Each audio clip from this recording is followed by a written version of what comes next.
আউযুবিল্লাহি মিনাশ শাইতানিৰ ৰাজিম। বিসমিল্লাহিৰ ৰহমানিৰ ৰহিম।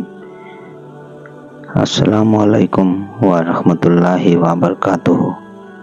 আশা কৰোঁ ভিডিঅ'টো কোনো ধৰণৰ স্কিপ নকৰাকৈ শেষলৈকে চাব, আৰু যদি ভিডিঅ'টো ভাল লাগে তেন্তে এটা লাইক কৰি দিব, লগতে বন্ধু বান্ধৱৰ ওচৰত শ্বেয়াৰ কৰি দিব।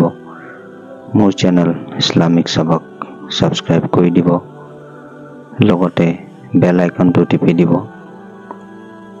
যাতে মই যেতিয়াই নতুন ভিডিঅ' আপলোড কৰিম তাৰ নটিফিকেশ্যন সকলোতকৈ আগত আপুনি পায়।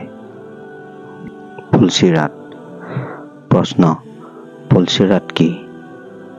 উত্তৰ: পুল মানে সাঁকো বা দলং, আৰু চিৰাত মানে ৰাস্তা বা পথ। এতেকে পুলচিৰাত মানে সাঁকো পথ বা দলং পথ। হাদিছৰ বৰ্ণনা মতে জাহান্নামৰ ওপৰেদি এটি অতি সূক্ষ্ম ৰাস্তা আছে, যাৰ নাম পুলচিৰাত। পবিত্ৰ কোৰাণত কোৱা হৈছে, এনে কোনো ব্যক্তি নাই যি ইয়াৰ জাহান্নামৰ ওপৰত আৰোহণ নকৰিব। এইটো চূড়ান্ত সিদ্ধান্তকৃত কথা। এইটো কাৰ্যকৰী কৰা তোমাৰ প্ৰভুৰ দায়িত্ব। সূৰা মৰিয়ম। উক্ত আয়াতৰ ব্যাখ্যাত কোৰাণৰ মুফাssiৰসকলে জাহান্নামৰ ওপৰত আৰোহণ কৰাৰ তাৎপৰ্য ব্যাখ্যাত জাহান্নামৰ ওপৰেদি থকা পুলচিৰাতৰ কথা উল্লেখ কৰিছে। হাদিছ শৰীফত আহিছে, জাহান্নামৰ ওপৰেদি এটি চিৰাত বা ৰাস্তা আছে। সমস্ত নবী আৰু ৰছুলৰ পূৰ্বে মই মুহাম্মদ মোৰ উম্মত সহ সেয়া পাৰ হৈ যাম। এই সময়ত সকলো নবী ৰছুলৰ মুখত একমাত্ৰ এই দুৱা উচ্চাৰিত, আল্লাহ ৰক্ষা কৰা। এই কথাৰ বাহিৰে অন্য কোনো কথাই উচ্চাৰিত নহ'ব। বুখাৰী শৰীফ, মুছলিম শৰীফ। নবীয়ে কৰিম সাল্লাল্লাহু আলাইহি ওয়াসাল্লামে কৈছে, সেইদিনা কিছুমানে বিদ্যুৎ বেগে, কিছুমানে বায়ুৰ বেগত, কিছুমানে অশ্বৰ গতিত, কিছুমানে দৌৰি, কিছুমানে খোজকাঢ়ি, আৰু কিছুমানে চুঁচৰি চুঁচৰি সেই পথ অতিক্ৰম কৰিব। মিজান।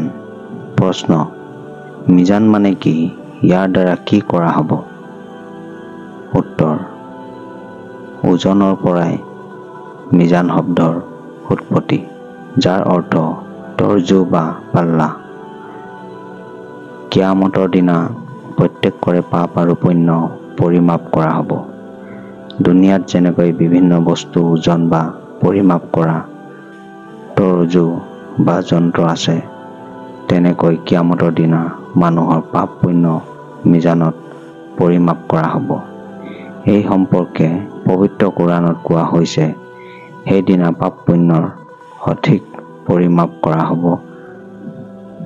যাৰ পুণ্যৰ পাল্লা ভাৰী হ'ব সি লাভৱান হ'ব, আৰু যাৰ পাল্লা হালকা হ'ব সি ক্ষতিগ্ৰস্ত হ'ব, কিয়নো সি মোৰ আয়াতসমূহ অমান্য কৰি চলিছিল। সূৰা আনআম।